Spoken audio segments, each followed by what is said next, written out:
is unconditional love? Show of hands, how many of you have had the fortune of experiencing it?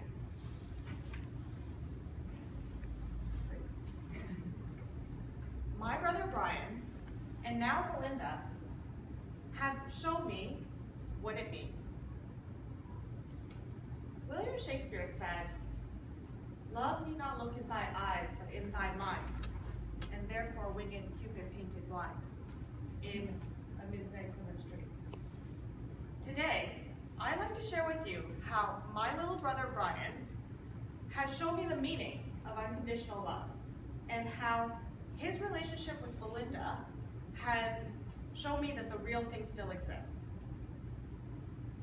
Unconditional love, in its simplest form, is loving somebody in spite of all their imperfections and mistakes,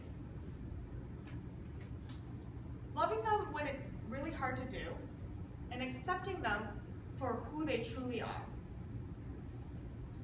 So, when Brian leaves all those dirty dishes in the sink and the toilet seat up, Belinda, he's all yours. At a deeper level, it's never ever questioning how you feel about the other person. Brian and Belinda have found the secret recipe to unconditional love, and it consists of 3 equal parts: a cup of acceptance, a dash of understanding, and giant sprinkles of appreciation. Now, for anyone who knew Brian growing up, you would know that he was a terror, a nightmare, a giant handful. I was raised by my grandmother, Paw. In fact, most of the grandkids were raised by my grandmother, with the exception of Brian. Brian was raised at a daycare because my Paw recognized at a very young age that he was a handful, too much for her to handle. So she struck a deal with my mother to basically put him in daycare for the promise of picking him up every day and dropping him off every day as well, which she agreed to do. He even had the nickname Fei Guy, translated from Chinese to mean fat chicken. Yes, he was the chubby kid in class. And I remember when we would come home after school, he would bring his army of friends, and they would devour everything in sight and empty the fridge. He even took that victory lap in high school. Now, in the 80s, I remember we would go cross-border shopping as a family. My parents would load up the minivan with the 3 of us kids, and we could pretty much spend the day buying anything we wanted. It felt like Christmas. But on the way back, we would put on all the clothes that we bought, cut off all the tags. You know what I mean, right? We would then pull up to the window at immigration, and my dad would roll down the window. He would speak to the immigration officer, and we were pretty much free and clear, except for a little voice at the back of the minivan that would pipe up, "We bought a TV!" And instantly, we were pulled over, searched, and fined. My brother Brian never heard the end of it. He had a ridicule of a lifetime. My parents gave him a hard time for basically the rest of his life. And so he learned at an early age about acceptance and accepting people for who they really are, which translated into lifelong friends, because we all know how hard childhood friends are to keep, because Brian just accepts his friends for who they are. With Belinda, he said, "Women are from Venus and men are from Mars. She's like from a different planet, like China, but we get along." Like all siblings, we fought all the time. Verbally, physically, you name it, we fought about it. And I remember winning every time. Where I valued winning, Brian valued the deeper meaning of understanding. So it's not winning or losing, but how you play the game and how you treat others.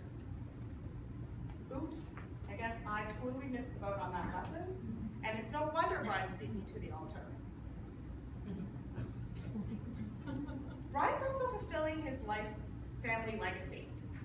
He works for a tyrant of a boss, our father, which has taught him the deeper meaning of understanding. Our father would say, "Brian, take your time, do that right, but do it now." Brian, with Belinda, he would often say, "Honey, I'm not trying to sabotage you. I'm just trying to understand what's going on in your head." He's always the first person to come back to the table and really try to understand the other person's point of view, no matter what planet you're from. So it was later on in life, and in our teenage years, that we actually we had a great relationship then and started to appreciate each other. Brian would, on my 30th birthday, I remember wanting to go to Vegas. And I wanted to spend it with my family and friends. But it was a little bit out of reach for everyone. So we decided to have a Vegas-style party in Toronto. And he was the first person to suggest, let's go to Easy on the Fifth. Brian's always the first person to give back. He even picked up the bill for me and all of my friends. And this amounted to a small-sized fortune because we actually drank a whole lot that night. And imagine my little brother picking up the bill for me and all my friends. Brian's always there to celebrate life and share in all of your adversities, like my dozens of breakups and half a dozen moves and all my work frustrations. He was also the first person to help me with my drain when my drain was clogged. And when I first bought my condo, to rush over and help and volunteer to help assemble my furniture when most furniture takes 2 people to assemble. And then when I had a flat tire, he was the first person I gave a phone call to because I knew he would help me instantly and drop whatever he was doing to help me with my flat tire. But it was Belinda that has really pushed him to be the man he is today through all of her support. She even moved countries for this man. So, in closing, I used to believe that unconditional love was a myth. But Brian and Belinda have proven to me that the real thing still really exists. And now I would choose nothing less than unconditional love. And I know the secret recipe. Because for love to last a lifetime, it must be unconditional. Because the truth is, it isn't who you love that determines unconditional love. It's the one choosing love.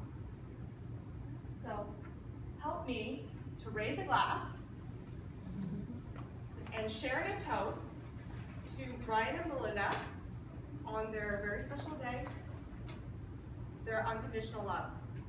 Cheers. Cheers.